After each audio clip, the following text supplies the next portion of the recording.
on Reddit. We're going to read from Life Pro Tips. This time I do have it sorted by top, so hopefully it's only going to be good ones and we won't have any bad Life Pro Tips. Here we go. Let's start it. Life Pro Tip: there's nothing wrong with going out to eat, going to movies, or even amusement parks alone. If you're wanting to do something, do it whether you have anyone else free or not. Going alone can be fun. Yeah, okay, that's fine. Yeah, don't be ashamed to go out and do what you want to do alone. You should definitely be able to do all that. Having said that,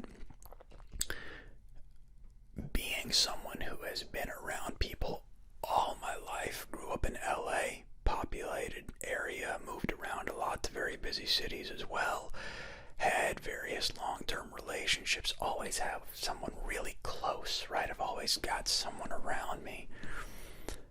When I'm alone, the issue for me isn't necessarily like, oh, I need to go out and do something, I need to get back on my feet. It's like, dude, thank God I can be alone and save money now. I don't have to go out. Dude, you're telling me I don't have to go out to eat every fucking day now? And by the way, if I do, I can just go and get takeout. I can just pick up for $15 and not have to spend $50 or $60 every goddamn time. I don't have to spend $120 on a meal. I can go get my tuna tartare for $15 at Marmalade Cafe and enjoy it on my own and fucking leave. Tip the chicks $5 and take off. That's a night out. That's a good night out. You go, you pick up your food, you come back, you watch your TV, and you eat alone. Oh, that's so good. Is that antisocial or crazy? I don't know. Let's see what 9NLKN. Awesome name, I guess. Says, went bowling alone once, enrolled a 277. 8 strikes, then a spare, and 3 more strikes. I average around 160. Got a pick for proof, but there was nobody else in the alley at 11 a.m. on a Friday. And then they posted proof. Hey, it's fine, dude. I believe you. That's good. I like bowling. Maybe I would bowl alone. That sounds kind of fun. Cornhusker Service Soy. Cornhusker Vice Roy. Man, that's weird.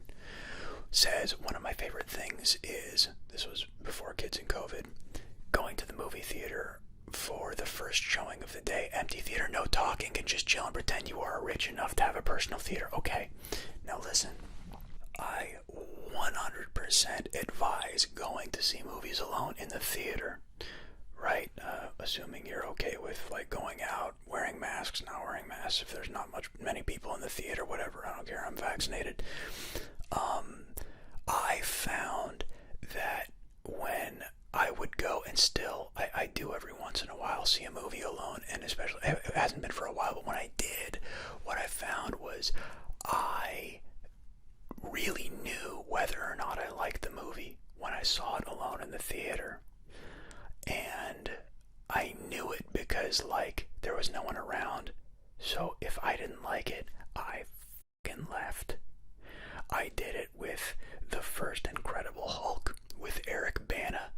Took too long for him to become the Hulk. I was like, what is going on? What is this shit, dude? I saw it alone in the theater. I was like, this is... become the Hulk already, dude. I've been here for like 35 minutes. Can someone check that, please? I'm not sure. Incredible Hulk with Eric Bana, did it take him a really fucking long time to become the Hulk? Or is my memory bad? And was I just really high? I remember I was smoking a lot of weed at the time. But I remember leaving the theater because it took that fucking guy so long to become the Hulk. And I was like, dude, I'm here to see the Incredible Hulk, not fucking Eric Bana. I mean, don't get me wrong. He's a very handsome man. He's supposed to be a leading man for obvious reasons. Great looking guy in Hector, in Troy. God, the guy's great. I didn't go to see Bana. I went to see Hulk. Where the fuck is the Hulk? So I left. After a half hour, I was like, enough of this shit. And then the other one, a movie which I have since seen and might get a lot of shit. I bet it's some kind of cult classic, kind of LXG, The League of Extraordinary Gentlemen. I wasn't into it. I forgot why, but I remember I was like bored. I was just fucking bored, dude. I went to see it alone. I didn't really know anything about the backstory. I liked the trailers, but it's just like, you know what it was? I feel like one really had any cool superpowers, if that makes any sense. Like Connery was this guy, John Quartermain. What could he do? Was he pretty much like Hawkeye? Could he shoot shit? There was Dorian Gray, who, plot twist, I won't say it in case anyone wants to see it. That did kind of give something away on its own. He's a guy who can't die.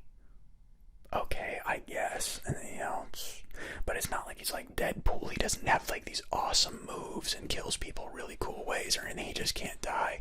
And then there's you know what? I'm boring myself talking about that movie alone, which is why I left. I was bored by that fucking movie.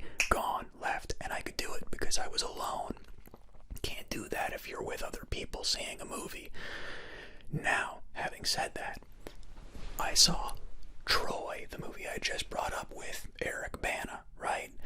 Brad Pitt, I think Peter O'Toole, dude from that, what's his name? Phenomenal actor that played, I forgot his name. Look, Troy was a good movie. I liked it. I actually bought it and watched it again the other day. I didn't like it as much the other day as I did when I was at the theater, but the point is, I stuck through Troy the whole time. I really liked it. I saw it alone. I really liked it. Other movie that I really liked when I saw alone, Pirates of the Caribbean. Johnny Depp, obviously, number one. This is how long ago it was, right? I went to the theater alone. I remember I was in South Beach, Miami, and everyone's like, here, this new Pirates of the Caribbean movie, Johnny Depp's going to be in it. I was like, I guess I'll check it out. I went. I don't have to tell you, phenomenal. Like, world-changing franchise starter. Just huge. The Pirates, franchise. Billions and billions, probably. That was Carl Sagan.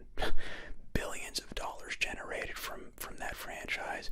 And I was fortunate to have seen it alone. It sounds weird, but it was like such an experience. I was like, dude, this is an incredible film.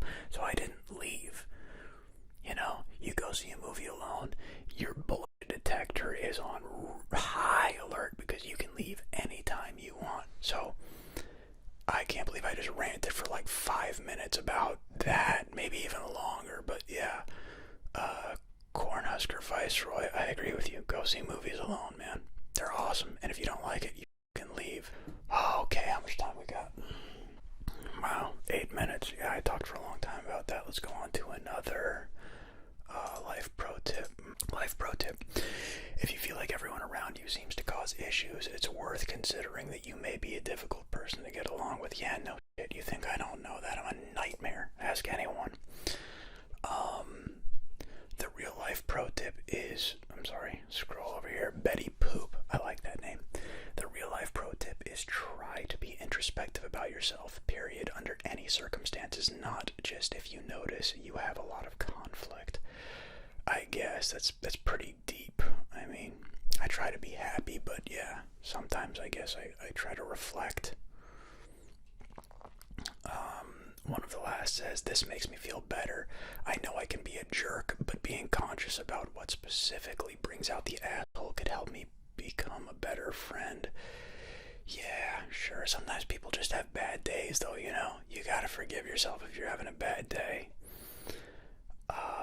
Rockies Are Blue says, I came to the realization in my 30s that a lot of personality types just irritate the shit out of me, and that's just as much a me thing as it is about their character flaws. I just don't have a lot of social patience. Yeah, I know what you're talking about there. Knowing this, I've withdrawn from most social groups I'm a part of, and I'm honestly happier because of it. Right on.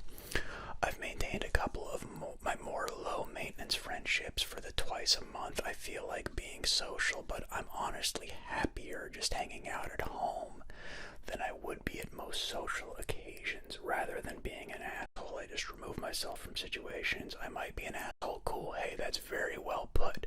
Rockies Are Blue. I dig it. I don't know what this big red outline means, but it's got a bunch of flair, and I would agree with that.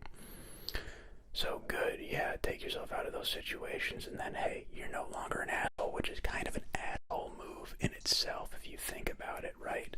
Like, someone's like, hey, listen, you're being an asshole, and you're like, oh, I'm being an asshole. Well, fine, guess what? You don't have to deal with me anymore. I'm fucking leaving. No more asshole.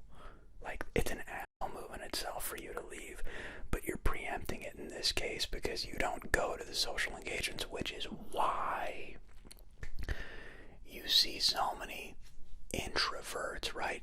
This is a very insightful comment, actually, that this person put, that Rockies Are Blue put. Right here, you understand the plight of the introvert.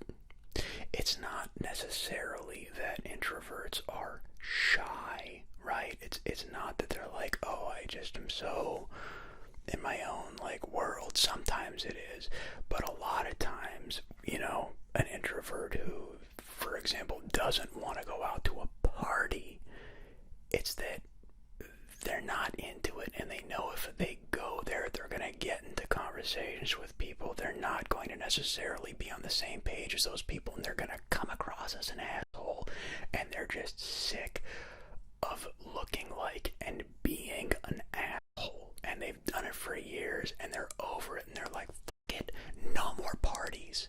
I'm over the parties. I understand it, and I dig it. I will say this. I feel like I need to have a t-shirt that says, but I will say this. Caffeine seems to help me. I don't know, am I doing Donald Trump hand movements? Caffeine helps. Caffeine does help. When I go to parties and whatnot, I don't drink, so I drink caffeine. I drink coffee, espresso, whatever it is, and I'm like, I'm flying. So that kind of helps me, but I stay away from parties for the most part, actually, yeah. Butt Farm Groupie says, yes, for sure, be accountable, but also you might be growing as a person and realize that your empathetic personality has lured in troves of humans with toxic traits and personality disorders over your years of life. Guys, we gotta figure out a new word other than toxic. I think toxic needs to be, like, it needs to be removed in some way. We should have, like, removals from the dictionary, too. Not just additions, where Webster or whoever curates dictionaries nowadays are just like, alright, you know what? You guys have used all of your resources for this word. You have used the living shit out of it. It's done. We're taking toxic in this form out of the fucking dictionary. You know, another one that really bugs me is low-key. Dude, low-key just means, like, not a high-energy evening. We're gonna go out for a low-key dinner. Not a high-energy kind of thing. It doesn't mean, like, subversive or whatever the fuck it means nowadays. I don't know why low-key took on a new meaning. I don't like it, and I don't like the other word that's being used. I'm going full 90-year-old. Fire. That's fire. Oh, dude, that's fire. Oh, man, yeah, I heard it. That's fire.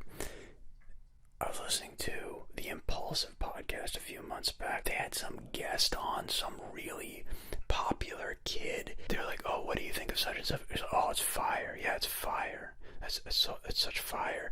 And I'm like, all right, cool. Literally, like, next question they asked, and it's like, now you wrote a song about such and such. Do you think it sounds similar to the other side? Oh, yeah, I love that one. That one's fire. Yeah, that one's just fire. It's like, dude, that one guy, whoever the fuck that was, used up the entire world's fire allotment for a couple of years. So I'm over the word fire. Where did that come from? Did people start using that because they didn't want to say cool anymore? Cool is the shit. The shit is the shit. The shit is cool. Cool. Fire. I'm over fire, dude. Lit. Lit isn't really used all that much, so I'm kind of okay with lit because it's scarce. It's like, you used lit. Cool, I haven't heard that shit in like 4 months. You say fire, you can go fuck yourself. I'm over it. Yes, I know I just offended like the one person that watches this, and I'm sorry to lose you. But I'll just have to talk to myself in my room. What else? Dude, I forgot what we were talking about. Oh, you know what? That's it. That was like 20-something minutes. So, let's just see if there's anything. Big emotions. Don't waste your time arguing. Yeah, I don't really see anything else that I care about. Here's one. Here, and we'll just end it on this one. Life pro tip. Unless it is time sensitive and or the person can do something about it, avoid telling people bad news while they are at work, school, or on vacation. Yeah, I guess. This includes cryptic as fuck messages like, call me when you are back. I have something to tell you. Infuriating. Yeah, I agree with that. Just tell me what the shit is in text, or call me, or whatever, you know? Okay, whatever. I'm over it. These were okay. I gotta say, I'm not agreeing with most of the life pro tips I've been reading on this so far. I feel like they're more trying to be provocative. I feel like a lot of the life pro tips belong in the unpopular opinion sub, and people are just upvoting the shit out of this. That's all I really have to say. I'm having a hard time ending this. I don't have the verbiage to end this. I don't have like an outro spiel. Catch you guys on the flip side. This episode was fire. I'm going to sleep. Yeah, I'm going to sleep. It's like 1 a.m. Good night.